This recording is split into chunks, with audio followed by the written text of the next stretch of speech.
Bonjour. Bonjour. On est Angelina et Paul.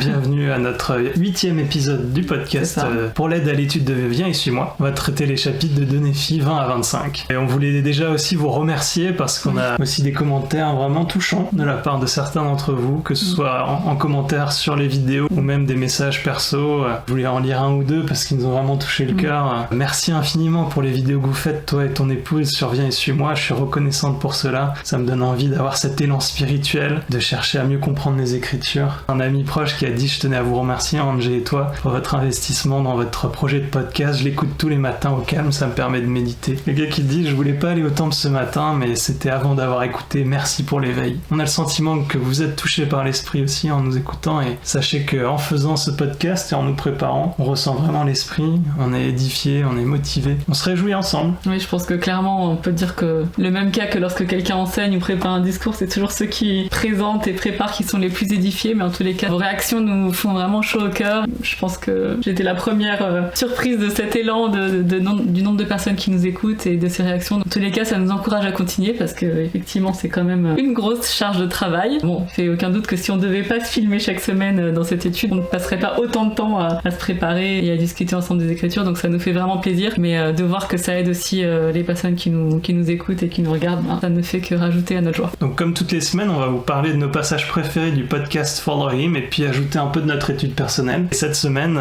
l'invité de ce podcast, c'était Camille F. Olson, qui est professeure retraitée de l'université de Brigham Young. Ah, je savais pas qu'elle était retraitée. J'ai découvert ça. Et donc elle enseignait surtout le Nouveau Testament, le livre de Mormon, mais aussi les femmes dans les Écritures et la perle de Grand Prix. Et elle a fait une mission à plein temps pour l'église à Toulouse, en France. Ça, j'avais retenu. Ouais. Elle a un doctorat en sociologie du Moyen-Orient, une maîtrise en études du Proche-Orient ancien, une licence en éducation. Donc c'était vraiment très riche. Honnêtement, à un moment, on s'est dit avec Angelina, si on pouvait juste vous lire tout ce qu'ils disent dans le podcast, ça irait, parce qu'il n'y a pas un truc acheté, donc c'était très dur de choisir ce qu'on allait partager. Mais on a fait des gros efforts. Alors, on va commencer, mais d'abord avec notre pépite. Alors Angelina, c'est quoi ta pépite ou le verset phare pour toi de cette semaine? Alors bon, il y en avait plein, mais comme il y a certains sujets sur lesquels on va passer un peu plus de temps après, j'en ai choisi un dans 2 Néphi, chapitre 21, verset 9. Il ne se fera ni tort ni dommage sur toute ma montagne sainte, car la terre sera remplie de la connaissance du Seigneur, comme le fond de la mer par les eaux qui le couvrent. Ce chapitre-là, qui parle du millénium, c'est vrai que j'ai été très touchée en le lisant. Bon, on a eu un petit échange de messages sur WhatsApp ce week-end parce qu'on n'était pas ensemble. On avait tous les deux lu Ésaïe chacun de notre côté, et on s'est fait la remarque qu'on avait été vraiment touchés par beaucoup de passages des chapitres de cette semaine, et notamment voilà, j'ai été très touchée lorsque j'ai lu les passages du millénium, et je me suis dit c'est vrai que ça donne envie d'y être. Ça donne envie d'y être et de se dire qu'un jour tout le monde saura que Jésus est le Christ, et ça semble tellement loin là tout de suite de ce qu'on vit dans notre société. Donc se dire qu'un jour tout le monde saura que Jésus est le Christ et que c'est lui qui régnera sur la terre, ça donne envie. Comme il le dit dans le podcast, tous ceux qui désirent la même chose que le Christ désire ont hâte de voir ce jour. Moi, ce qui m'a étonné aussi, c'est les versets suivants où on voit, ou précédents aussi, on voit l'effet que ça a en fait, que même les animaux vont changer et que le lion, le lion mangera de la paille, c'est ça? Oui, c'est ça. Donc c'était très étonnant. Alors je me suis dit, ça y est, on va tous devenir vegan. Bon, peut-être pas, mais en tout cas, j'étais impressionné de l'impact que ça a. On peut penser à 4 Néphi aussi, l'impact que ça a eu sur la société, que le Christ soit venu juste quelques jours. Enfin, il est apparu plusieurs fois, et ça a eu un impact sur 300 ans, 200 ans. Et là, ce sera pendant 1000 ans. Donc vivement ce beau jour. Et toi alors? Et moi j'ai choisi le verset bien connu dans 2 Néphi 25-26. Et nous parlons du Christ. Nous nous réjouissons dans le Christ, nous prêchons le Christ, nous prophétisons concernant le Christ, et nous écrivons selon nos prophéties, afin que nos enfants sachent vers quelle source ils peuvent se tourner pour obtenir la rémission de leurs péchés. Et je suis déjà ému parce que en fait, dès qu'on parle du Christ, de parler de lui, de se prophétiser le Christ, de se réjouir en lui, moi j'ai le cœur qui se gonfle. Je suis tellement reconnaissant pour tout ce qu'il a fait, pour son expiation et son amour. Et dans le podcast, il raconte une histoire que j'aimerais ajouter à mon écriture phare. Et donc c'est une histoire où Hank, le présentateur de l'émission, reprend les paroles de l'invité dans un discours il y a plusieurs années. Elle a dit « Cela faisait environ 5 ans que j'enseignais le séminaire à temps partiel lorsqu'une élève que j'avais instruite est revenue me rendre visite, alors qu'elle était en dernière année de lycée. Après quelques civilités, elle m'a informé qu'elle ne fréquentait plus l'église de Jésus-Christ des Saints des Derniers Jours. Elle m'a dit qu'elle fréquentait désormais une église protestante de la région. J'ai eu l'impression qu'elle voulait que je réagisse avec inquiétude à cette annonce. J'ai donc gardé mon calme et je lui ai dit « C'est intéressant. Qu'est-ce qui t'a amené à prendre cette décision ?» Sa réponse m'a ébranlé. Elle m'a dit « Lorsque j'allais dans ma paroisse, nous parlions d'honnêteté, de l'importance de lire les Écritures, de se marier au temple, ainsi que de l'importance d'un prophète vivant. Mais je n'ai jamais beaucoup entendu parler de Jésus-Christ. Dans la nouvelle église que je fréquente, Jésus-Christ est le cœur et l'âme de tous les sermons. » Ma première réaction a été le déni. Dans mes pensées, je me disais qu'elle n'écoutait pas bien lorsqu'elle avait fréquenté l'église, parce que le Sauveur est certainement au cœur de tout ce que nous croyons et ce que nous apprenons. Pour tenter de valider ces hypothèses, j'ai demandé le lendemain à tous les élèves de mes 5 classes ce qu'ils pensaient. À mon grand étonnement, la grande majorité de chaque classe était d'accord avec elle, concluant que nous ne parlions pas, n'enseignions pas, ne mentionnons pas beaucoup le Sauveur, en dehors des cantiques et des prières. Ce jour-là, j'ai fait le vœu silencieux de ne plus jamais enseigner une leçon, sans établir un lien avec l'expiation de Jésus-Christ. Ça m'a vraiment touché parce que même moi j'ai un ami récemment, Crichton si tu nous regardes, qui disait on n'utilise pas assez les Écritures dans nos discours. Parfois on parle, on raconte des histoires, etc. Mais il faut se baser sur les Écritures, il faut parler du Christ. Nous parlons du Christ, nous réjouissons dans le Christ, nous prêchons le Christ, nous prophétisons concernant le Christ, nous écrivons selon nos prophéties, afin que nos enfants sachent vers quelle source ils peuvent se tourner pour obtenir la rémission de leurs péchés. Comme c'est puissant. J'avais pris ce passage aussi parce que c'est vrai que cette histoire, ça fait mal d'entendre ça, et quand elle dit qu'elle a fait le sondage auprès de ses 5 classes et que finalement la plupart étaient d'accord, et que voilà, ensuite elle s'est fait la promesse que, en tout cas, elle ne contribuerait pas à cette tendance et qu'elle ferait toujours le lien avec le Christ. Je pense que même quand on enseigne nos enfants, c'est quelque chose qu'on essaye de faire, de pas juste parler des principes de l'église, pas juste parler de la Sainte Seine, d'aller à l'église, des Écritures, mais de vraiment parler du Christ. Enfin, ça devrait pas être un effort de parler naturellement du Christ, parce que c'est son évangile. Je me rends compte que c'est plus simple de parler de principe que de parler du Christ si on le connaît pas vraiment. D'où l'importance, et c'est super parce qu'on nous a dit d'utiliser le nom du Christ dans le nom de l'église. Arrêtez de dire l'église, LDS, mormone, etc. Le prophète nous a demandé, nous a même supplié d'étudier le Christ, d'apprendre à le connaître. Je me rappelle aussi je crois que c'est Eldar Bednar qui a dit qu'il y a des concepts qu'on a tendance à évoquer comme ça, sans dire le Christ, comme l'expiation. En fait, c'est l'expiation de Jésus-Christ, pas l'expiation, une entité informe et toute seule. Et j'ai plus d'autres exemples en tête, mais... la foi en Jésus-Christ. Voilà. Donc... Ou bien le temple, au lieu de dire le temple, Eldar Bednar, il nous dit de dire la maison du Seigneur, et là tout de suite on se souvient pourquoi on y va. Donc c'est vrai qu'on peut faire mieux. Et on verra aussi, comme on l'a vu avec le fait de remettre le nom du Christ dans le nom de l'Église, que ça donne du pouvoir. C'est pas anodin. Alors comme d'habitude, je vais juste vous lire l'introduction du manuel avec la petite phrase d'accroche « Nous nous réjouissons dans le Christ ». C'était clairement la pépite de cette semaine, mais je pouvais pas prendre la même que toi. De Néphi 20 à 25. Les écrits d'Ésaïe contiennent d'importantes mises en garde, mais ils sont aussi source d'espérance et de joie. C'est l'une des raisons pour lesquelles Néphi les a inclus dans ses annales. Il a dit « J'écris quelques-unes des paroles d'Ésaïe afin que tous ceux qui verront ces paroles élèvent leur cœur et se réjouissent. » C'était il y a quelques semaines dans 2 Néphi 11, verset 8. Dans un sens, l'invitation à lire les écrits d'Ésaïe est une invitation à se réjouir. Comme l'a fait Néphi, faites vos délices des prophéties d'Ésaïe sur le rassemblement d'Israël, la venue du Messie et la paix promise aux justes. Réjouissez-vous de vivre à l'époque où, conformément à ce qui avait été prophétisé, le Seigneur a élevé une bannière pour les nations et rassemblera les exilés d'Israël. Si vous avez soif de justice, puisez de l'eau avec joie aux sources du salut. En d'autres termes, réjouissez-vous dans le Christ. Magnifique. Réjouissons-nous dans le Christ. En ce moment, dans l'Église, avec les instructions des apôtres, ils parlent beaucoup d'avoir de la joie, notamment à la réunion de Sainte-Seine ou au foyer, et d'avoir cette joie de l'Évangile, de l'exprimer, de se souvenir comme Énos, la joie des saints, qui l'a aidé en fait à se tourner vers le Christ. Et Isaïe devrait nous aider à nous réjouir et avoir de la joie. Ça me fait penser juste à un petit passage de John dans le podcast que j'ai bien aimé, c'est peut-être le moment de le placer. Vas-y. À un moment, John dit « L'Évangile est un mode de vie heureux et joyeux. glorieux. Si ce n'est pas le cas, c'est que notre objectif n'est pas le bon. Et comme lorsque Gidona dit à Corior, pourquoi dis-tu à ce peuple qu'il n'y aura pas de Christ pour interrompre sa joie? Nous devrions nous réjouir. Encore une fois, on ne dit pas qu'on est tout le temps heureux, etc. parce qu'il y a des difficultés, la vie est dure, la vie est vraiment dure. Mais si on oriente notre vie vers Jésus-Christ, peu importe notre situation, on pourra ressentir de la paix et de la joie. Bon, peut-être pas en permanence, mais tous les jours. Moi j'en ai le témoignage, tous les jours je peux ressentir de la paix et de la joie en méditant, en priant et en cherchant le Christ. Amen. Lançons-nous un petit peu ici dans le corps du sujet. En fait, on a effectivement 4 chapitres d'Ésaïe qui viennent conclure 13 chapitres que Néphi cite. Et Néphi nous donne une introduction, puis une conclusion. Donc son introduction, c'était de Néphi 11. Et puis de Néphi 12 à 24, on a 12 chapitres d'Ésaïe. Exact. Et là, on va étudier les 4 derniers, puis voir la conclusion de Néphi à ce sujet. Et le podcast nous a tous les deux vraiment ouvert les yeux sur la façon de comprendre ces passages. Encore une fois, on sait, et Néphi le dit, il faut comprendre un peu le contexte historique. D'habitude, on en parle, on dit oui, c'est important de le comprendre, et puis des fois on donne un peu d'indices ou pas, et puis ensuite on rentre chez nous et on est toujours aussi confus. Ouais, j'ai beaucoup aimé, c'est Camille qui dit ça cette semaine. Il y a un truc qui m'embête, c'est que voilà, souvent dans des leçons d'école du dimanche, on va dire aujourd'hui on va parler d'Ésaïe, on se tourne vers de Néphi 25, on dit oui, même Néphi nous dit que Ésaïe c'est compliqué à comprendre et donc c'est pas notre faute, nanana. Et après on repart et on n'a toujours pas compris Ésaïe. Parce qu'on évite de parler des chapitres, on parle que du 25, comme ça on parle que de la conclusion, on parle pas des chapitres et on est toujours aussi perdu. Et je me suis dit mince, j'espère que ça n'a pas été notre erreur de la semaine dernière.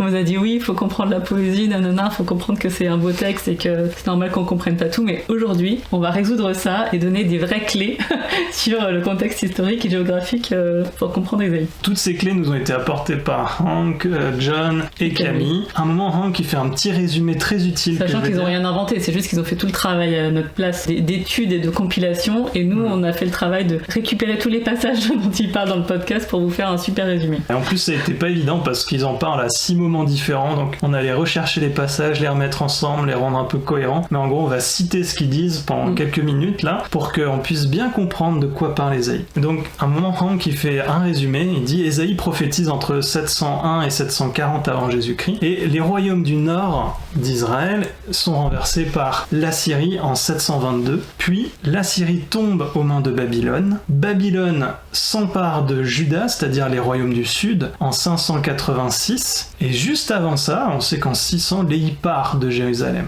Et c'est environ 60 années plus tard que la Perse d'Extrême-Orient arrive et prend Babylone, et en 539, les Juifs retournent à Jérusalem. Alors ça peut paraître un peu confus là tout de suite parce qu'il y a beaucoup de dates. On va voir un petit peu plus en détail ce que ça veut dire, et en fait on voit qu'il y a 4 chutes finalement. Il y a d'abord la chute des royaumes du nord, la Syrie les capture. Ensuite la Syrie va être détruite parce qu'ils essaient d'attaquer Jérusalem, et que le Seigneur les protège. Et là il y a un grand message dont on va parler. Ensuite, Jérusalem est finalement détruite par Babylone.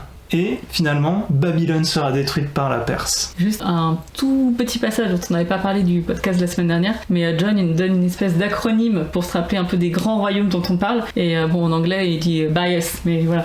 Mais en gros c'est BIAS pour Babylone, Israël, sachant qu'Israël on a le royaume du nord et le royaume du sud, Assyrie et Syrie, qui vont être un peu les grands acteurs. Et à chaque fois, comme on avait vu la semaine dernière, il y a beaucoup de synonymes, parce qu'on va appeler chaque royaume soit par le nom du royaume, soit par sa capitale, soit par le nom de son roi, etc. Mais... Commençons avec la chute des tribus du Nord, juste pour comprendre un petit peu ce qui se passe et certains passages d'Ésaïe justement. Et donc juste on rappelle, les tribus du Nord, en gros c'est une partie du royaume d'Israël, parce qu'ils sont déjà...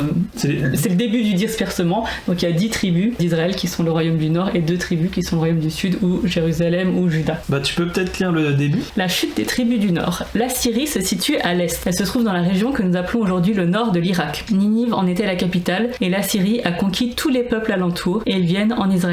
Mais le royaume du Nord, Israël, pense qu'il peut conclure un pacte avec la Syrie, donc la Syrie, qui se trouve juste au nord, et qu'il peut vaincre les Assyriens. Les prophètes leur disent ne faites pas ça, et pourtant ils se disent nous sommes des dieux, nous sommes les plus forts, nous pouvons le faire. Les Assyriens arrivent, s'emparent d'Israël et le dispersent. Très vite, les Israélites du royaume du Nord perdent leur identité de maison d'Israël, elle devient les tribus perdues d'Israël. Donc c'est comme ça qu'on a les tribus perdues. Déjà moi ça m'a vachement éclairé, oui. Et c'est parce qu'ils ont fait ce pacte avec la Syrie et qu'ils ont été détruits par l'Assyrie. Ok ? Maintenant qu'on sait ça, plongeons-nous un tout petit peu dans le texte. De Néphi 20, le premier chapitre, les versets 3 à 6. Le Seigneur dit, il s'adresse ici à la maison d'Israël du Nord, aux 10 tribus, il dit, que ferez-vous au jour du châtiment et de la ruine qui, du lointain, fondra sur vous? Et là on peut s'imaginer, effectivement, la Syrie, ils viennent de loin et elles fondent sur eux. Vers qui fuirez-vous pour avoir du secours et où laisserez-vous votre gloire? Ah oui, parce qu'ils se sont détournés de Jéhovah, ils n'auront pas de secours. Et là il donne les conséquences au verset 4. Les uns seront courbés parmi les captifs, les autres tomberont parmi les morts. Malgré tout cela, sa colère ne s'apaise point et sa main est encore étendue. Là on parle du Seigneur aussi, la main du Seigneur, mais aussi la main de l'ennemi, parce qu'il explique au verset 5, malheur à l'Assyrien, verge de ma colère. La verge dans sa main, c'est l'instrument de ma fureur. Il explique très bien qu'en fait ils vont être l'instrument de Jéhovah pour détruire les royaumes du nord d'Israël qui se sont détournés de lui. Il va se servir de l'Assyrie, les méchants, pour les détruire. Et verset 6, je l'ai lâché contre une nation impie, je l'ai fait marcher contre le peuple de mon courroux pour qu'il se livre au pillage et fasse du butin, pour qu'il le foule aux pieds comme la boue des rues. On voit qu'en fait ici il s'adresse directement au royaume du nord et il parle de la Syrie. Et tout à coup pour moi ça devient plus clair. Ça m'a aussi éclairé sur le fait que bien sûr dans tous les passages d'Ésaïe il y a 1, 2, 3 niveaux de lecture sur les passages, mais qu'en fait Ésaïe il a fait des prophéties qui se sont réalisées pas longtemps après finalement. Pendant son temps, parce qu'on a appris qu'il a prophétisé de 701 à 740 et tout à l'heure il dit que c'est en 722. Enfin, il leur disait vraiment ce qu'allait se passer, sachant que Ésaïe c'était quand même un conseiller politique, donc en fait il faisait des prophéties mais qui les avertissaient directement par rapport à leur stratégie militaire en cours, quoi. Et alors au verset 1 et 2 qu'on n'a pas lu, on apprend certaines des raisons pour lesquelles le Seigneur a permis qu'ils soient détruits. Verset 1. Malheur à ceux qui prononcent des ordonnances iniques, à ceux qui transcrivent des arrêts injustes, pour refuser justice aux pauvres et ravir leurs droits aux malheureux de mon peuple, pour faire des veuves leur proie et des orphelins leur butin. On voit à quel point en fait ils étaient devenus corrompus, et on sait que les veuves et les orphelins, c'est Jacques qui disait la religion pure c'est de s'occuper des veufs et des orphelins, donc c'est vraiment très important pour le Seigneur. Alors maintenant qu'on a vu la chute des royaumes du Nord, avec l'Assyrie qui est devenue le grand vainqueur, voyons la chute de la Syrie. Et en fait ça se passe avec Ézéchias, le roi du royaume du sud. Et Ésaïe, comme tu l'as dit, il était conseiller d'Ézéchias. Ézéchias a écouté ses prophéties, il s'est repenti, il a amené son peuple à se repentir, et ils se sont rassemblés. Et c'était une préparation remarquable pour éviter d'être détruits, mais on va voir que c'est le Seigneur qui mène la bataille. Et c'est ce qui est le plus fascinant en fait. C'est que l'Assyrie marche et commence à détruire les villes, même autour de Juda. Et ils arrivent jusqu'à Jérusalem. C'est ce qu'on lit dans les versets 28 à 32 de 2 Néphi 20, où franchement quand on lit, on sait pas de quoi on parle parce qu'on connaît pas la géographie. Ouais, je suis désolée, mais moi quand je lis de Néphi 20, 26 à 34, j'ai l'impression de lire le Seigneur des Anneaux, quoi. J'ai jamais lu d'ailleurs. Il marche sur Ajat, traverse Migron, laisse ses bagages à Micmash, il passe le défilé, il couche à Geba, Ramatran, Gibéa de Saul, prend la fuite, fais éclater ta voix, fille de Galim, prends garde, Laïs, malheur à toi, Anatote.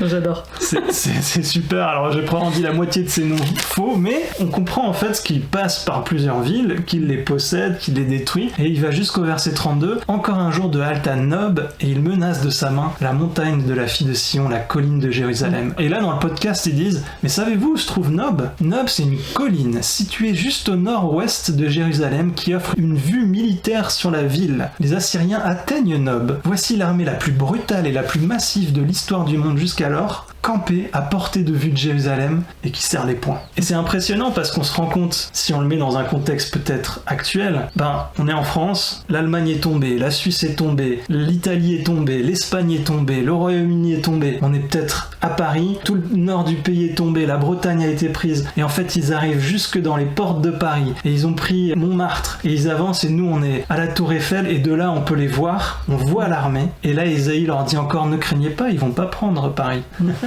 Et c'est ce qu'ils disent. Les chapitres 36 et 37 d'Ésaïe parlent de ça. Vous pouvez aller le lire, c'est assez clair. Et au chapitre 37, Ésaïe prophétise au nom du Seigneur. Il dit, ainsi parle l'Éternel sur le roi d'Assyrie. Il n'entrera pas dans cette ville. Il n'y lancera pas de flèches. Il ne lui présentera pas de bouclier et il n'élèvera pas de retranchement contre elle. Il s'en retournera par le chemin par lequel il est venu. Il n'entrera pas dans cette ville, dit l'Éternel. Je protégerai cette ville pour la sauver, à cause de moi et à cause de David, mon serviteur. Et au verset verset 36, « L'ange de l'Éternel sortit et frappa dans le camp des Assyriens 185 000 hommes. Et quand on se leva le matin, voici, c'étaient tous des cadavres. » Incroyable. Le Seigneur a détruit toute l'armée assyrienne aux portes de Jérusalem. Alors vous voyez la différence entre les royaumes du Nord et le royaume du Sud, et c'est ce qu'on peut lire dans le chapitre 20 ici, regardez les versets 16 et 17. C'est pourquoi le Seigneur des armées, enverra le dépérissement parmi ses robustes guerriers, et, sous sa magnificence, éclatera un embrasement, comme l'embrasement d'un feu. La lumière d'Israël deviendra un feu, et son sein une flamme qui consumera et dévorera ses épines et ses ronces en un seul jour. Et là, tout d'un coup, ce passage devient clair. Et on voit à quel point, du coup, là, le fait de comprendre la géographie nous aide à avoir aussi ce deuxième niveau de lecture, c'est-à-dire que là, bon, si on a l'impression de lire le Seigneur des Anneaux, il y a plein de noms rigolos, et puis voilà, on n'a rien compris, c'est du charabia. Ou alors, on voit sur une carte qu'effectivement, c'est un alignement de villes jusqu'à être vraiment aux portes de Jérusalem. Et donc, qu'est-ce que ça veut dire ? Des fois, le Seigneur, il va nous tester, quoi. Carrément. Jusqu'au bout. Et voir si vraiment on aura confiance en lui. Et là, ils se disent, voilà, il est en Allemagne, il se rapproche, enfin, l'armée se rapproche. Ils sont pas encore à Paris, ça va et tout. Mais là, on les voit sur la colline de Montmartre, on commence quand même un peu à flipper, quoi. Et ben, le Seigneur les teste, les pousse dans leur retranchement pour voir si vraiment ils lui feront confiance jusqu'au bout. Et on peut se dire que bah, nous, c'est pareil dans notre vie. Et que des fois, le Seigneur, il va toujours nous délivrer, mais des fois, on va avoir chaud, quoi. Exact. Ils disent à juste titre, si vous ne connaissez pas l'histoire de la chute des Assyriens, bah vous ne comprenez pas ce qu'Ésaïe écrit ici. Sa description, le fait que ce soit passé en une nuit. Et la façon de l'appliquer, comme tu l'as dit, c'est que le Seigneur va tenir ses promesses. Et parfois, le Seigneur attend jusqu'à la dernière minute. C'est frustrant, mais il le fera toujours. Et c'est vraiment notre témoignage, c'est que si on fait alliance avec lui, on l'a déjà dit, il ne nous abandonnera pas. Mais il faut respecter ses alliances. Sinon, on sera dans le cas des royaumes du Nord, on sera détruit parce qu'on se sera enorgueilli, parce qu'on se sera livré à Babylone et au monde. Ensuite, dans d'autres versets de ces chapitres qu'on lit, par exemple au verset 24, il faut une allusion. Mon peuple qui habite Sion ne craint pas l'Assyrien. Et au verset 26, il l'assimile à l'exemple de Gédéon et des Madianites. Le Seigneur des armées agitera le fouet contre lui, comme il frappa Madian au rocher d'Horeb, et de même qu'il leva son bâton sur la mer, il le lèvera encore, comme en Égypte. Donc là, en fait, il fait deux allusions. Il rappelle le pays d'Égypte où la mer était séparée. Les Égyptiens étaient juste derrière eux. Devant eux, il y avait la mer quand même. Donc là, quand on dit qu'ils ont eu chaud, c'est vraiment ils ont eu chaud. Et le Seigneur a ouvert la mer en deux, quoi. Et pour Madian, bah, c'est le... En fait, j'avais pas compris cette référence, mais c'est l'histoire de Gédéon. C'est ça. Et donc Gédéon, bah, il devait assembler une armée, il y avait des dizaines de milliers d'hommes, et le Seigneur l'a réduit jusqu'à 300 personnes. Voilà. Il a dit, prends seulement, fais-les boire, et prends il y a ceux qui allaient boire la paix comme un chien, et ceux qui allaient prendre avec l'eau, enfin bref. Et il a fait plein de petites étapes comme ça, jusqu'à ce qu'il soit que 300, pour dire, là, ils pourront pas douter que la victoire ne vient pas d'eux, quoi. Oui, et en plus, ils se sont même pas battus. Le Seigneur a fait en sorte qu'il y ait une confusion dans le camp adverse. Oui, ils ont frappé des cymbales, ils ont cassé des cruches et sonné de la trompette. Et en fait, ils se sont même pas battus, encore une fois. Ils ont fait peur aux autres qui se sont enfuis. Exactement. Donc là, on a trois cas qui sont cités, avec les Assyriens, avec l'Égypte et avec les Madianites et Gédéon, où le Seigneur a combattu leur combat, en fait. Et ils n'ont rien eu d'autre à faire que d'écouter le Seigneur. C'est la grande leçon de ce qu'il nous dit. Écoutons le Seigneur, faisons-lui confiance, il combattra nos combats et il nous donnera la victoire.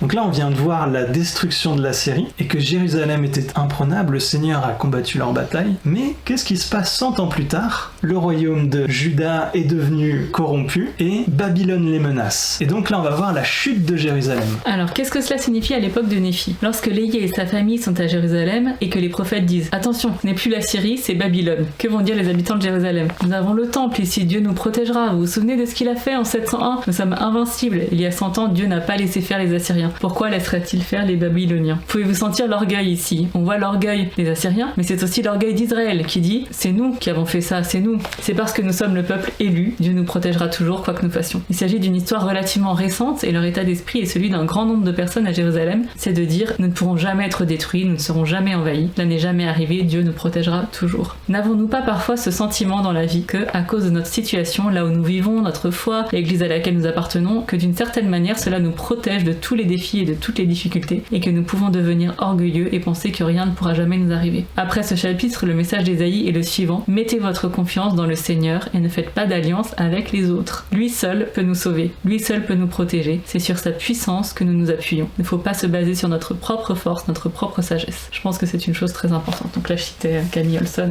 dans le podcast de cette semaine. C'est un message magnifique et on comprend peut-être mieux les frères de Néphi qui disent mais j'étais juste et de toute façon ça peut jamais arriver que Jérusalem tombe parce que notre père est un visionnaire. Comment ça Jérusalem sera détruite? Parce qu'effectivement ils ont vu un miracle incroyable 100 ans avant où ils ont été protégés effectivement par Dieu. Et donc ils n'arrivent pas à croire que ça puisse arriver et ils n'écoutent pas les prophètes.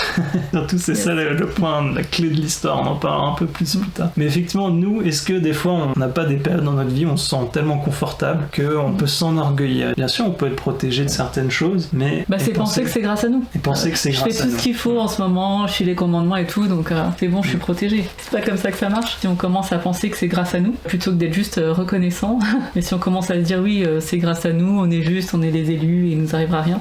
Au sujet de la reconnaissance, le week-end passé, j'ai eu la chance de pouvoir interpréter un événement où il y avait frère Christopherson et il a raconté cette histoire. Il disait qu'il y avait une sœur missionnaire qui essayait d'apprendre le français justement et avait beaucoup de difficultés. Elle a demandé une bénédiction, donc c'était pas à lui, c'était au président de mission qui lui a fait et elle a fait beaucoup de progrès suite à ça. Mais ensuite elle est encore arrivée à un palier où elle n'arrivait plus, donc elle a redemandé une bénédiction et là, son président de mission, rien ne venait. Puis après, en réfléchissant, il a ressenti, si cette personne ne remercie pas pour ce qu'elle a déjà reçu, elle recevra rien de plus. Et je me dis, waouh, c'est très fort. Parfois, il suffit juste d'exprimer cette reconnaissance. Prenez le temps de réfléchir à toutes les bénédictions de votre vie. Le Seigneur est vraiment là dans notre vie. Et si on le remercie, il y a tant de choses qu'il désire nous donner qui sont parfois conditionnées à ce cœur reconnaissant aussi, je pense. Alors on vient de voir les 3 premières destructions, les royaumes du Nord, la Syrie, Jérusalem, et donc Jérusalem a été détruite par Babylone. Mais ça s'arrête pas là, parce qu'au chapitre 23, on arrive à la destruction de Babylone, qui est aussi une image de la seconde venue, de la destruction des derniers jours. Un petit rappel, en 600, quand Léhi part, en fait Babylone a déjà commencé à faire des incursions, à s'emparer de certaines populations, mais la véritable destruction de Jérusalem se fait en 586 avant Jésus-Christ. Et les Babyloniens, ils ont pris Israël, ils ont amené certains des Israélites en Babylone. On a Daniel, on a Shadrach, Meshach, Abednego. Et regardez au verset 17 du chapitre 23. Voici, j'excite contre eux les Mèdes qui ne font point cas de l'argent ni de l'or et qui ne s'y complaisent point. De leurs arcs, ils abattront les jeunes gens. Ils seront sans pitié pour le fruit des entrailles. Leurs yeux n'épargneront point les enfants. Et Babylone, l'ornement des royaumes, la fière parure des Chaldéens, sera comme Sodome et Gomorrhe que Dieu détruisit. Elle ne sera plus jamais habitée, elle ne sera plus jamais peuplée. L'Arabe n'y dressera point sa tente, et les bergers n'y parqueront point leurs troupeaux. Ici, en fait, si on comprend pas trop le contexte, c'est cette Perse qui va venir et qui va détruire Babylone. Et il explique vraiment très bien ce qui va se passer, ils vont être détruits. Donc les Mèdes, c'est les Perses en fait, c'est les mêmes... Ouais, c'est ça, c'est ce qu'ils expliquaient dans le podcast. Donc Babylone, le verset 19, l'ornement des royaumes. Qui peut être plus fort que Babylone? Babylone, c'est formidable. Et elle sera détruite. Okay. Et en fait, il donne un petit peu plus de contexte historique, que le roi de Perse s'appelait Cyrus. Il y a un historien grec, Hérodote, qui explique que en fait cette destruction elle s'est faite parce que les Perses ont détourné l'Euphrate, donc la rivière, de sorte qu'il n'y avait plus d'eau qui passait en Babylone, et donc ils sont entrés à pied sec, ont assiégé la ville, et ils disent qu'il y a eu des atrocités incroyables qui sont produites, et que la capitale est tombée, et tout le reste de l'Empire avec. Et ce qui expliquerait ensuite pourquoi du coup Babylone ne sera plus jamais habitée. Exactement. Et est devenu un lieu vraiment désolé, désertique. Exactement, et c'est super intéressant parce qu'il donne une petite citation après aussi. À une époque, il y a frère le grand Richard, qui était apôtre, qui a fait remarquer que quand Howard W. Hunter et Spencer Kimball sont revenus de la Terre Sainte en 61, il leur a demandé à frère Hunter s'il avait vu Babylone. Il a dit j'ai vu ce qu'il en restait. C'est-à-dire pas grand-chose quoi. Et encore aujourd'hui, c'est complètement déserté. Donc la prophétie d'Ésaïe, elle est tout à fait réelle et en application. Un dernier point sur Cyrus, ce qu'il a fait, elle dit, et il a fait des choses vraiment remarquables en fait, parce que il était différent des Assyriens et des Babyloniens. Il permettait à chacun des peuples qu'il a conquis d'adorer son propre Dieu. Et c'est lui qui a dit aux Juifs, au peuple de Juda, vous pouvez rentrer chez vous et construire votre temple. Et là, ils citent, ils font comme s'ils parlaient à la place du roi. Ils disaient, et au fait, voici tous les objets que les Babyloniens ont pris dans votre temple. Vous pouvez les prendre, les ramener et reconstruire. Et donc, c'était une approche vraiment très novatrice, ils disent. Et que les Perses sont restés pendant longtemps au pouvoir. C'était environ 50 ans après la destruction de Jérusalem, en 539, qu'ils ont permis aux Juifs de retourner. Et donc là, on voit ce retour qui a aussi été prophétisé. On l'avait lu la dernière fois qu'une racine du térébinthe reviendrait. Ici, il parle du retour, mais un petit nombre retournera. Spirituellement, on a ce retour possible. Il y a toujours un retour possible avec le Christ. Et donc juste pour revenir au chapitre 20 où il parle des Assyriens, au verset 5, « Malheur à l'Assyrien, verge de ma colère, la verge de sa main, c'est l'instrument de ma fureur. » Et donc on voit que le Dieu se sert des méchants pour punir les méchants. Et il y avait un point intéressant dans le podcast à ce sujet, c'est que personne n'est jamais prédestiné à faire le mal. Et c'est intéressant dans ce verset juste, c'est qu'on voit qu'à la fin, à la fois c'est l'instrument de sa fureur, ils servent Dieu, mais à la fois il leur dit malheur à eux. Et donc il y a un peu cette ambivalence, on se dit mais si c'est l'instrument de sa fureur et qu'ils font ce que Dieu souhaite, oui, en gros ils devraient être récompensés pour ça. Mais non, malheur à eux. Et donc dit voici une citation de Joseph Fielding Smith, donc c'est dans Doctrine du Salut. Il a dit « Personne n'a été prédestiné ou désigné pour pécher ou pour accomplir une mission maléfique. Personne n'est jamais prédestiné au salut ou à la damnation. Chaque personne a son libre arbitre. » Et il donne 2 exemples. Le Seigneur a promis à Caïn que s'il agissait bien, il serait accepté. Judas Iscariote avait le droit de choisir. Aucune pression n'a été exercée sur lui pour qu'il trahisse le Seigneur, mais il a été conduit par Lucifer. Maintenant écoutez ceci. Si les hommes étaient désignés pour pécher et trahir leurs frères, alors la justice ne pourrait pas exiger qu'ils soient punis pour le péché et la trahison, alors qu'ils sont coupables. En d'autres termes, ils devraient recevoir une récompense au paradis pour avoir fait quelque chose de mal. Et il dit non. Il utilise les méchants. Il a dit allez-y les méchants, détruisez les méchants. Et ici, il permet à la Syrie d'entrer et d'humilier Israël. Disons que si l'Assyrien n'avait pas fait cela, c'est quelqu'un d'autre qui aurait fait du mal à Israël en fait. On a toujours le choix. Ça me fait penser à une citation de frère Christopherson de la dernière conférence sur le pouvoir du scellement, où il donne une interprétation vraiment superbe, où il parle de la colère de Dieu qui se déversera dans ces derniers jours, et il dit Sion sera pour la défense le refuge contre la tempête et contre la colère lorsqu'elle sera déversée sans mélange sur toute la terre. Il donne donc l'interprétation de ce passage. Dans ce contexte, nous pouvons comprendre le mot colère comme désignant les conséquences naturelles de la désobéissance généralisée aux lois et aux commandements de Dieu. C'est vrai que parfois on lit les passages, on a l'impression que Dieu est en colère et qu'il est méchant en fait, en quelque sorte. Qu'il veut leur envoyer des ennemis pour tous les tuer et qui veut nous punir, les massacrer. En fait, c'est pas un Dieu de punition et de méchanceté, c'est un Dieu d'amour, et que toutes ces choses sont juste des conséquences naturelles de notre désobéissance. On se laisse mener par Satan et on se laisse mener à faire le mal en fait. Et ici, c'est des conséquences naturelles de leur désobéissance, du fait qu'ils ont abandonné Dieu et de leur orgueil. Un autre point, et qui revient un petit peu sur le résumé historique et géographique qu'on a fait tout à l'heure, c'est qu'en Néphi lui-même, il nous dit qu'est-ce qu'on doit tirer de tous ces chapitres qu'il vient de nous citer. Donc il nous dit, oui, certes, Ésaïe est difficile à comprendre, vous n'avez pas toutes les clés pour comprendre, parce que, vous, mes enfants, je vous ai pas instruit la manière juive, sachant qu'à ce moment-là, Néphi est déjà un peu plus âgé, il a des petits-enfants, etc. Mais moi, Néphi, je suis un petit peu instruit à la matière juive, j'ai vécu à Jérusalem, d'ailleurs, il nous fait remarquer Camille qui dit, c'est pourquoi je sais ce qui concerne les régions environnantes. Donc il nous dit lui-même, pour vous c'est du charabia, mais moi je connais un petit peu la région autour de Jérusalem, donc ça me parle un peu plus qu'à vous, lorsqu'Ésaïe mentionne tous ces lieux. Et il dit, je vais continuer avec ma propre prophétie, il nous dit ça au verset 7, selon ma clarté dans laquelle je sais que nul ne peut s'égarer. Je vais vous faire un résumé de comment moi je le comprends et de ce que vous devez en retirer. Donc déjà de voir que Néphi nous présente ça comme ça attire mon attention sur la manière dont je dois lire ce chapitre. D'ailleurs, petit passage intéressant dans le reste du verset 7, néanmoins, dans les jours où les prophéties d'Ésaïe s'accompliront, les hommes seront avec certitude dans les temps où elles arriveront. Il le répète au verset 8,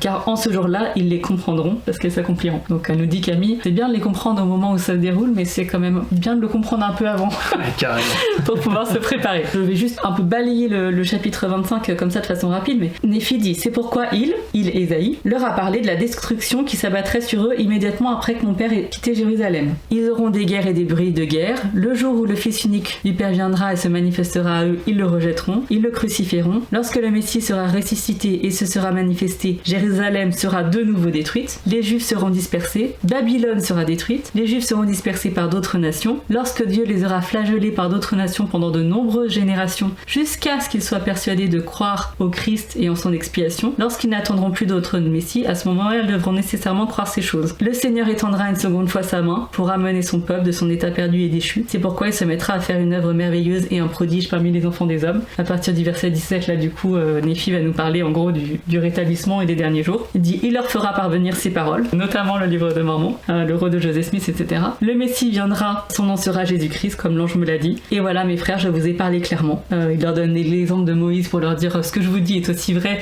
que ce qui est arrivé à nos ancêtres. » Et ensuite, il enchaîne sur le Christ. « Il n'y a aucun autre nom donné sous le ciel si ce n'est ce Jésus-Christ dont je vais parler, par lequel l'homme puisse être sauvé. » Il nous reparle des alliances. Il nous dit que tout ceci se fera pour que la promesse s'accomplisse qui a été faite à Joseph, que sa postérité ne périrait jamais. Et ensuite, il nous donne donc ces versets pépites sur le fait qu'on doit parler de ces paroles à nos enfants pour qu'ils soient réconciliés avec Dieu et qu'on doit prêcher et se réjouir du Christ. Au passage, il dit « Nous devons garder avec constance la loi de Moïse jusqu'à ce qu'elle soit accomplie, parce qu'il le faut, même si nous savons que la loi est morte et que nous devons nous réjouir du Christ. » Voilà, en balayant un petit peu ce chapitre 25, j'ai trouvé ça super intéressant de me dire « Ah oui, bah en fait là, Néphi, il est en train de nous faire un condensé, de tout nous expliquer. Il nous donne vraiment l'essentiel de ce qu'il faut retenir. » Mais dans le podcast, ils vont encore un petit peu plus loin. En fait, on a Hank qui nous dit « Quand je lis le chapitre 25 et que je vois tout ce que Néphi en retire, il ne tire pas seulement des chapitres d'Ésaïe que nous avons lus. Il tire aussi cela de sa propre vision, des choses que son père a dites. Il en donne en quelque sorte un résumé, une sorte de smoothie de tout ce que nous avons lu jusqu'à présent. Et effectivement, de tout ce qu'on a lu depuis même le début du livre de Mormon, en fait. De tout ce qui se passe depuis qu'ils ont fui Jérusalem. Bah, en même temps, un petit commentaire, il arrive peut-être sur la fin de ses plaques. Puis peut-être aussi vers la fin de sa vie. Oui, exactement. Il vieillit aussi, donc voilà. Les deux vont ensemble. Fin des plaques, fin de la vie, il se dit, allez, il faut que j'y aille. Et Camille répond à Hank en disant « Et je pense qu'Ésaïe l'a aidé. Je veux dire que la lecture d'Ésaïe l'a aidé à consolider et à rassembler toutes ces vérités en une seule. Le fait que tous ces prophètes disent des choses similaires, mais que ça se rejoigne, qu'est-ce que ça signifie ?» Ce que Néphi nous dit, c'est « Je veux que ce soit clair au point que non seulement mon peuple le comprenne, mais que Dieu puisse aider les gens dans le futur à le comprendre. » Ces gens-là, c'est nous. Et il s'appuie sur ce qu'Ésaïe a dit. Il est inspiré par Ésaïe, semble-t-il, mais le message de base est le même. Faites confiance au Seigneur et non à Babylone. Et Hank dit, et on voit au verset 13, Néphi nous dit « J'ai vu son jour », ça fait référence à la vision qu'il a eue dans un Néphi. Et Camille nous dit, et au verset 19, il apprend de l'ange de Dieu, son nom sera Jésus-Christ, le Fils de Dieu. Et cela nous ramène à 2 Néphi, au chapitre 10, et ensuite à Jacob, qui raconte lui-même la révélation qu'il a reçue d'un ange. Et il nous dit ensuite, souvenez-vous de 2 Néphi 11, tout au début, avant qu'il commence à recopier Ésaïe. Il dit, Jacob, Ésaïe et moi, nous l'avons vu, et nous sommes tous les 3 témoins de ces choses. C'est un peu comme s'ils travaillaient tous les 3 à partir des mêmes prémices, des mêmes vérités, et qu'ils envoient un message très similaire. Et sur la bouche de 2 ou 3 témoins, tout est établi. Et Hank conclut en disant, c'est génial, je n'avais jamais pensé à ce chapitre comme, je rassemble tout ce que mon père a vu, ce que mon frère a vu, ce qu'Ésaïe a vu, et je vais vous donner voici ce que vous devez en retenir. Et de voir ça comme ça, de se dire, bah ok, si je lis 2 Néphi 25, je sais quel est l'essentiel de ce que je dois retenir de tout le début du livre de Mormon qu'on a lu jusqu'à présent. C'est pas une surprise qu'il y ait autant de versets pépites dans ce chapitre-là. N'est-ce pas? Et justement, j'aimerais revenir sur un de tes versets que tu viens de dire qui, moi, m'a beaucoup touché, et j'ai un petit peu étudié ce sujet. C'est 2 Néphi 25, 9. Mais il dit, et comme une génération a été détruite parmi les Juifs à cause de l'iniquité, de même, ils ont été détruits de génération en génération selon leur iniquité, et aucun d'entre eux n'a jamais été détruit sans que cela ne lui soit prédit par les prophètes du Seigneur. Là, du coup, on peut se demander quelle est la place des prophètes du Seigneur, et c'est un sujet qui était un sujet d'étude pour moi. De nous prévenir qu'on sera détruit. Alors, heureusement, il n'y a pas que ça.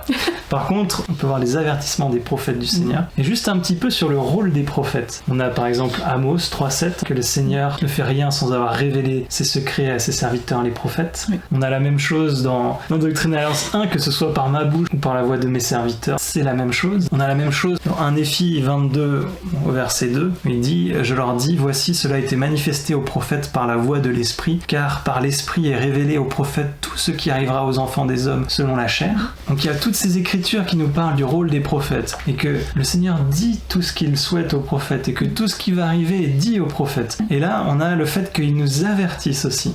Et donc il y a plusieurs avertissements qui sont donnés. Dans le podcast, Hank il dit, moi ça me fait tout de suite penser à la déclaration au monde pour la famille. À la fin, vous l'avez peut-être oublié, mais l'avant-dernier paragraphe dit ceci. Nous lançons une mise en garde. Les personnes qui enfreignent les alliances de la chasteté, qui font subir des sévices à leurs conjoints ou à leurs enfants, ou qui ne s'acquittent pas de leurs responsabilités familiales, devront un jour en répondre devant Dieu. Nous faisons également cette mise en garde. La désagrégation de la famille attirera sur les gens, les collectivités et les nations, les calamités prédites par les prophètes d'autrefois et d'aujourd'hui. C'est fort. effectivement, protégeons nos familles, tournons-nous vers le Christ. Une autre écriture, dans 3 Néphi 10, verset 14. Il vient juste de se produire toutes les calamités qui entouraient la venue du Christ. Les méchants étaient détruits, les montagnes les ont recouverts, certains étaient engloutis dans la mer. Et là, un petit commentaire de Mormon. Il dit « Et maintenant, que celui qui lit comprenne, celui qui a les écritures, qui les sonde et voit et regarde, si toutes ces morts et toutes ces destructions par le feu et par la fumée et par les tempêtes et par les tourbillons et par l'ouverture de la terre pour les recevoir et toutes ces choses ne sont pas pour accomplir les prophéties de beaucoup de saints prophètes. » Les prophètes connaissent le chemin. Il faut sonder leurs paroles, il faut les suivre. Notre prophète aujourd'hui nous a mis en garde contre beaucoup de choses et il nous a aussi beaucoup conseillé des choses qu'on peut faire. Il n'est pas dans inspirer la peur, etc. Au contraire, il nous dit « Je vous supplie de prendre la responsabilité de votre témoignage de Jésus-Christ. Je vous supplie d'être des artisans de paix. Laissez Dieu prévaloir dans votre vie. Vainquez le monde. » Vous voyez, toutes ces choses, elles sont magnifiques. Mais si on n'y prend pas garde, si on les ignore, si on dit « Ouais, c'est juste un petit vieillard qui fait son speech », alors on se retrouvera comme ces Israélites du Nord. On se retrouvera comme Jérusalem à l'époque de Léhi. On sera orgueilleux dans nos pensées. Il ne restera plus qu'à être étonné de la destruction qui viendra sur nous. Et je pense à beaucoup des paroles du prophète Nelson. Enfin, c'est un peu bizarre de dire ça, mais qu'on peut voir des fois comme des choses simples qu'il nous dit d'être en fait. Oui. Il nous annonce pas des scoops de folie, quoi.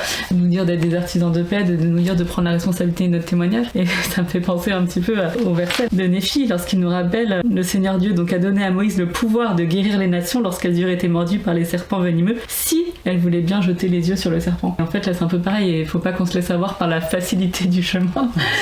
Et il faut vraiment qu'on écoute ce qu'il nous dit, comme les paroles importantes qu'elles sont, et pas qu'on se dise bon, ok, il faut être gentil. Enfin, il nous dit des choses importantes et il faut qu'on les prenne avec l'importance qu'elles ont. Et ne pas être troublé par la facilité du chemin, mais aussi la constance. On peut pas être un disciple sans discipline, il faut qu'on fasse les petites choses. Et à ce sujet, il y a une citation d'un discours de conférence générale de frère Hales. Il disait « Quand j'étais adolescent, je rentrais de l'entraînement de basketball à vélo le soir. J'appuyais une petite dynamo en forme de poire contre le pneu. Quand je pédalais, le pneu faisait tourner un minuscule rotor qui produisait de l'électricité et émettait un petit rayon de lumière bien nécessaire. C'était un mécanisme simple mais efficace, mais il fallait que je pédale pour le faire fonctionner. J'ai vite appris que si j'arrêtais de pédaler, la lumière s'éteignait. J'ai aussi appris que si je pédalais avec zèle, la lumière devenait plus brillante et l'obscurité se dissipait devant moi. Parfois les gens demandent « Pourquoi faut-il que j'aille à la Réunion de Sainte-Seine ?» ou « Pourquoi faut-il que je respecte la parole de sagesse et que je paye la dîme ? Pourquoi est-ce que je ne peux pas garder un pied dans Babylone ?» Je vais vous dire pourquoi. C'est parce qu'il faut se servir de 2 pieds pour pédaler spirituellement. Si vous n'êtes pas pleinement engagé à vivre l'évangile, à le vivre de tout votre cœur, de tout votre pouvoir, de tout votre esprit et de toutes vos forces, vous ne pouvez pas produire suffisamment de lumière spirituelle pour repousser les ténèbres. On a besoin d'avoir les 2 pieds sur les pédales. Et en parlant de lumière, il y a un petit passage magnifique aussi dans 2 Néphi 23, 9 à 11. C'est un petit aparté, une autre pépite. On peut le lire. Voici, le jour du Seigneur arrive, jour cruel, jour de colère et d'ardente fureur, qui réduira la terre en solitude et en exterminera les pécheurs. Car les étoiles des cieux et leurs astres ne feront plus briller leur lumière. Le soleil s'obscurcira dès son lever et la lune ne fera plus luire sa clarté. Je punirai le monde à cause de la méchanceté et les méchants pour leurs iniquités. Je ferai cesser l'orgueil des hautains et j'abattrai l'arrogance des tyrans. On le comprend, ce passage assez clairement, mais ici, Sir Olson, elle a fait un petit parallèle, elle a donné une autre interprétation qu'on a tous les deux bien appréciée, et elle dit « Nous entendons souvent dans les discours sur la seconde venue que les étoiles du ciel ne donneront pas leur lumière, que le soleil s'obscurcira et que la lune ne fera pas briller sa lumière, c'est ce qu'on vient de lire, et que c'est le Seigneur qui est derrière tout ça. Pendant longtemps, j'ai pensé que c'était parce qu'il y avait tellement de pollution, de mal et d'obscurité sur la terre qui couvrait le soleil qu'on ne pouvait pas voir la lumière. Mais permettez-moi de suggérer une autre interprétation. S'il s'agit véritablement du roi des rois, c'est le Seigneur de la lumière. Et d'ailleurs, on lit à la fin de l'Apocalypse de Jean qu'il n'y aura ni soleil ni lune dans le royaume céleste parce que Jésus-Christ et notre Père céleste s'y trouveront. Il est la source de la lumière. Et qu'arrivera-t-il au soleil s'il vient dans toute sa splendeur ? Et qu'advient-il de l'éclat des étoiles ? On ne les voit plus. Et là, John il dit, bah oui, c'est comme avoir une lampe de poche à midi. Donc j'ai trouvé que c'était très beau cette vision de la gloire de Dieu qui vient. Finalement, il fera tellement de lumière qu'on verra plus la lumière des autres choses, quoi. Donc c'est pas pas qu'il fera sombre, mais c'est qu'il sera la seule source de lumière. Donc voilà une petite pépite pour vous. Et bah écoute, je pense qu'on peut passer à une autre pépite dont on ne pourra pas ne pas parler quand même. C'est 2 Néphi 25 verset 23. Car nous travaillons diligemment à écrire pour persuader nos enfants et aussi nos frères de croire au Christ et d'être réconciliés avec Dieu. Car nous savons que c'est par la grâce que nous sommes sauvés après tout ce que nous pouvons faire. Il est clair sur le point de quel est le rôle de Jésus-Christ. C'est quand tu disais qu'il fait un résumé de tout ce qui est le plus important. Le passage que j'avais lu en pépite, nous parents du Christ, nous prophétisons pour que nos enfants sachent. Et celui-là, on travaille diligemment à persuader nos enfants et nos frères à croire au Christ, à être réconciliés avec Dieu. C'est l'expiation. Et là, je voulais me focaliser peut-être un petit peu plus sur la partie la grâce, car nous savons que c'est par la grâce que nous sommes sauvés après tout ce que nous pouvons faire. En fait, j'avais commencé à réfléchir à cela avant d'écouter le podcast et je voulais juste vous faire part un petit peu de mes réflexions un peu personnelles là-dessus. Donc on peut mal comprendre ce passage parce qu'on nous dit c'est par la grâce que nous sommes sauvés après tout ce que nous pouvons faire, donc ça peut donner cette impression qu'il faut d'abord faire plein de choses et après la grâce du Sauveur arrive. Alors qu'on sait que c'est pas ça en fait, qu'on peut bénéficier de la grâce du Christ tout au long de notre vie et c'est pas sur terre on va galérer, on va essayer de checker tout un tas de cases et d'accumuler les bonnes actions et ensuite quand on arrivera au jugement dernier, la grâce du Christ se rajoutera et là c'est bon, on arrivera là où on doit être. Donc c'est vraiment important de comprendre que c'est pas du tout comme ça que ça fonctionne et que la grâce elle peut agir tout le temps. D'ailleurs ils le disent dans le podcast, ils disent l'interprétation la plus ridicule qui soit est la suivante: nous devons d'abord faire toutes ces choses, et là je commente l'évangile, les commandements, les alliances, les ordonnances par nous-mêmes avant que la grâce du Christ n'entre en jeu. Ne croyez pas cela. Voilà. Peut-être on est tenté à le croire et moi je pense que quand j'étais jeune je le croyais aussi, mais en fait le Christ intervient avant, pendant et après toutes ces choses. Donc c'est vrai que ce après tout ce que nous pouvons faire peut porter un peu à confusion, mais ça veut dire plutôt malgré tout ce que nous pouvons faire en fait. Et pourquoi ça? C'est parce que on l'a vu et dans les chapitres d'avant, qui est-ce qui nous sauve? Effectivement rien de ce qu'on va faire ne nous sauve, parce que celui qui nous sauve de quoi d'ailleurs? Nous sauve de ce monstre affreux qui est la mort et l'enfer, donc nous sauve de la mort du corps et de la mort de l'esprit. C'est le Christ qui nous donne la résurrection comme cadeau gratuit et la possibilité de nous repentir si effectivement on se tourne vers lui et qu'on croit en lui et qu'on se lie à lui par les alliances. Qui est-ce qui nous offre cette résurrection, ce repentir et son pouvoir habilitant? C'est le Christ, donc c'est que lui qui nous sauve.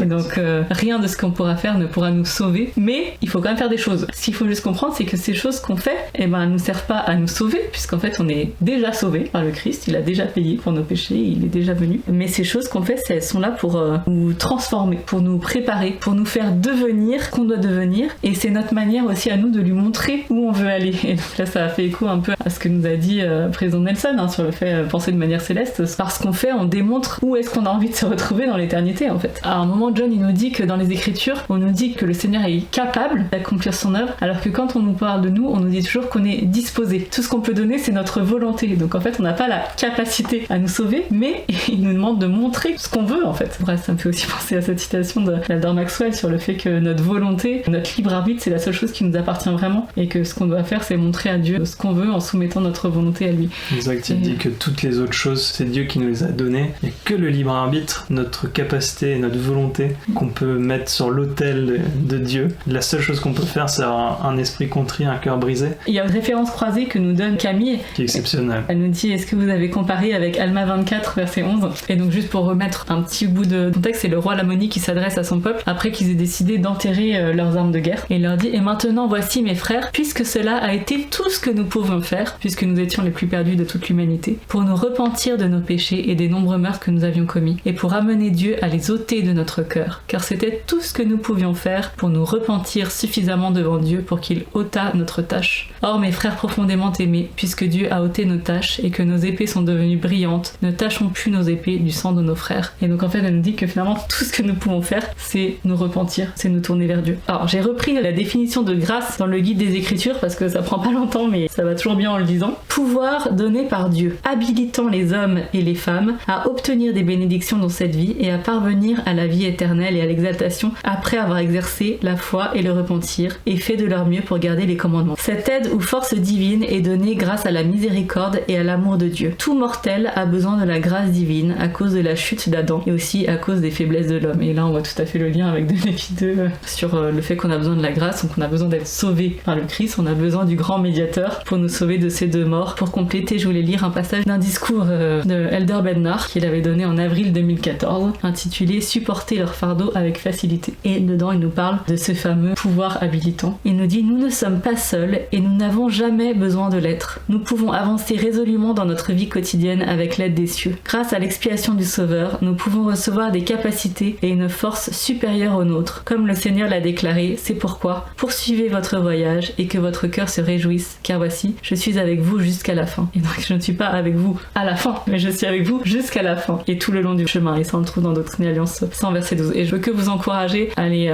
relire ce discours de Elder Bednar. C'est un peu comme dans 2 Néphi 25, il nous fait un gros condensé et il rappelle aussi le pouvoir des alliances et le joug et pourquoi est-ce que non, la vie ne sera pas un long fleuve tranquille, mais c'est comme ça qu'on va devenir ce qu'on doit devenir et que le Christ est là tout le long du chemin pour nous aider. Et donc cette notion de grâce, c'est vraiment important de bien la comprendre pour pouvoir y faire appel tous les jours de notre vie en fait. Voilà, c'est ce pouvoir habilitant qui va nous permettre de faire ce qu'on doit faire pour devenir comme Dieu. Donc il faut pas attendre de mourir pour y faire appel, il faut vraiment s'en servir ici-bas. Et donc juste pour rejoindre ma réflexion du fait que rien de ce qu'on fait ne peut nous sauver, mais c'est pas pour autant qu'on doit rien faire, il y a un petit passage du podcast où Hank nous dit « Je dis souvent à mes enfants que rien de ce que nous faisons ne nous sauve. Aller à l'église, ne pas regarder tel film, aller au temple, rien de tout cela ne nous sauve. Je n'essaie pas de gagner quoi que ce soit avec ça. » Et leur question automatique est « Alors pourquoi le faisons-nous ? Si Jésus va me sauver, pourquoi dois-je faire quoi que ce soit ?» Et je leur dis « Je fais ces choses non pas parce que j'espère que les portes du ciel s'ouvriront à moi si je les fais, mais parce que les portes du paradis me sont ouvertes. C'est pour cela que je fais ces choses, pour avoir envie d'y aller, car ces choses changent ce que je suis. » Ouais, c'est intéressant qu'ils disent pour avoir envie d'y aller, parce qu'on apprend dans les Écritures que si on est dans un état pécheur, déchu, quand on sera face au Christ, face à Dieu, on aura juste envie de reculer, on n'aura pas envie d'y aller dans ce paradis. Et c'est exactement ce que nous rappelle Elder Hawks dans son discours de la dernière conférence sur les royaumes de gloire. Exactement. On ira dans un endroit où on pourra se sentir à l'aise. Exactement. Où on sera confortable. Et donc c'est à nous de nous préparer pour être à l'aise dans le royaume céleste. Et les portes sont déjà ouvertes. Ça me fait penser, une fois on attendait dans une salle d'attente, je sais plus où, on a vu ce magazine de psychologie, on l'a ouvert ensemble et ça nous a bien fait rire parce qu'il y avait écrit « Le bonheur est trop dur à porter ». Je te rappelle. C'est carrément vrai, c'est ça dont on parle.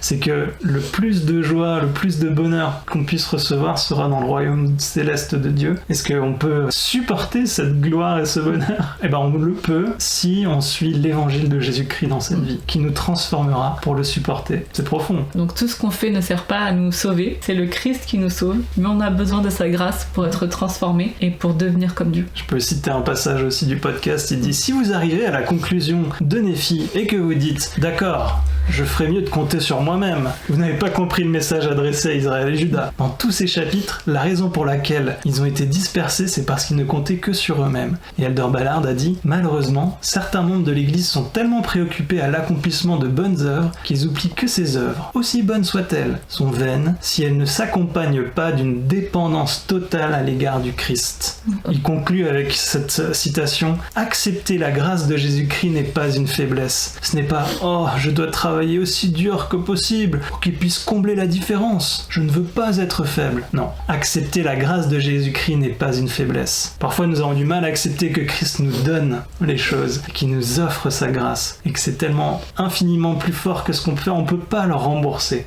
Jamais on pourra. Et on a du mal à accepter ça. Et pourtant, c'est gratuit, et c'est là pour nous. Il faut y aller, il faut l'accepter. Une petite dernière écriture qui me touche, qui est liée à ça, c'est le roi Benjamin. Il le mentionne dans le podcast, dans Mosia 2, les versets 23 et 24. Et maintenant, en premier lieu, il vous a créé et vous a accordé la vie, ce dont vous lui êtes redevable. Et deuxièmement, il exige que vous fassiez ce qu'il vous a commandé. Et si vous le faites, il vous bénit immédiatement pour cela. C'est pourquoi il vous a payé, et vous lui êtes toujours redevable, et vous l'êtes et le serez pour toujours et à jamais. De quoi pouvez-vous donc vous vanter ? Encore une fois, ça nous rabaisse notre caquet. L'orgueil, on le met dans les chaussettes. Le Seigneur est vraiment à la barre de notre vie. Donc la hache ne se glorifie pas de celui qui la manie. Nous sommes des instruments et Dieu est à la barre.